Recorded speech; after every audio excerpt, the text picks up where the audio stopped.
अमृतभंडा चाष। अमृतभंडा गछ आम ओडिशारे प्रति घरे घरे देखिबाकू मिलिथाए। एहार उपयोग कंचारू भी होइथाए एवं पाचिला परे भी होइथाए। कंचा अमृतभंडारे विभिन्न प्रकारर सुस्वादु तरकारी सहित बरा एवं मिठा मध्य तैयारी करा जाइथाए। पाचिला अमृतभंडा खाइबाकू जेपरि स्वादिष्ट रहिथाए सेहीपरि प्रोटीन और विटामिन मध्य भरपूर मात्रा रे थाए। अमृतभंडारे विटामिन ए, सी, ई एवं के रही थाए। नियमित खाइले पाचिला अमृतभंडारू मिलुथुबा लाभ मध्यरु हृदय जनित रोगरु वंचित, रक्तचाप संतुलित होई रहिबा, दृष्टिशक्ति बढ़िबा, शरीर रे अनावश्यक चर्बी न बढ़ाई ओजन कम करिबा इत्यादि रे साहाय्य करिबा सहित गर्भवती महिला मानकु आवश्यक अनुजाई प्रोटीन पाचिला अमृतभंडारू मिलिथाए। आउ मध्य बजार रे मिलुथिबा विभिन्न प्रकारर फेसपैक बा फेशियल किट रे मध्य अमृतभंडार मिश्रण रही थाए।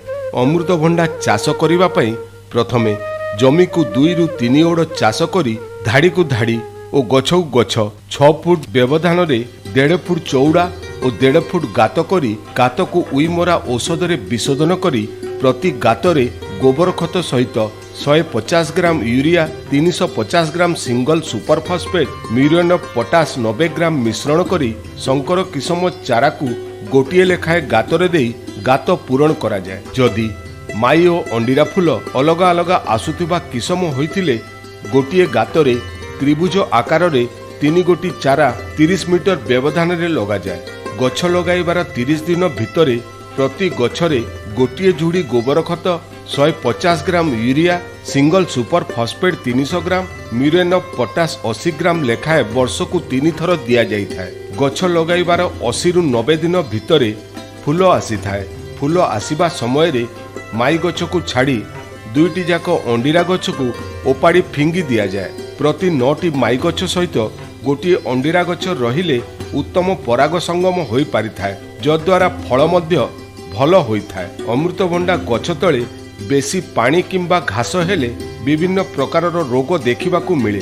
गछ तले सन्तसंतिया रहिले कांडपचा रोग देखा देइथाए। एहा द्वारा गछमूल कांडरे पानी छापा परी दाग देई धीरे धीरे दाग बढ़ी कांड खाई जाए और गछ मरी जाए। एही कांडपचा रोग पाई 1 लिटर पानी रे मेटालाक्विल और मांकोजेन मिश्रित फिंपीनाशक को 2 ग्राम हिसाब रे मिसाई माटी रे सिंचन कले ए रोगरु मुक्ति मिलिथाए। सेहीपरि आंथ्राक्नोज रोग हेले पत्र और फल रे दाग हुए। एहार दमन पाई हेक्टाकोनोजल 2 ml 1 लिटर पानी रे मिसाई स्प्रे करा जिबा उचित। आउ मध्य अनेक जगार धड़ा माछी द्वारा संक्रमित होइथाए, जद्वारा गछर पत्र मोचा होई संपूर्ण नष्ट करि दिए। एहार दमन पाई आसेटामिप्रिड कीटनाशक 1 ग्राम 3 लिटर पानी रे मिसाई स्प्रे करा जाए। धड़ा माछी को रोकिबा पाई हलदिया अठालिया जंता मध्य व्यवहार करा जाए। अमृतभंडा चारा लगाइबार 120 रु 125 दिन परे फल आसीथाए एवं प्रति गछरु 3 वर्ष जाए फल आसीथाए।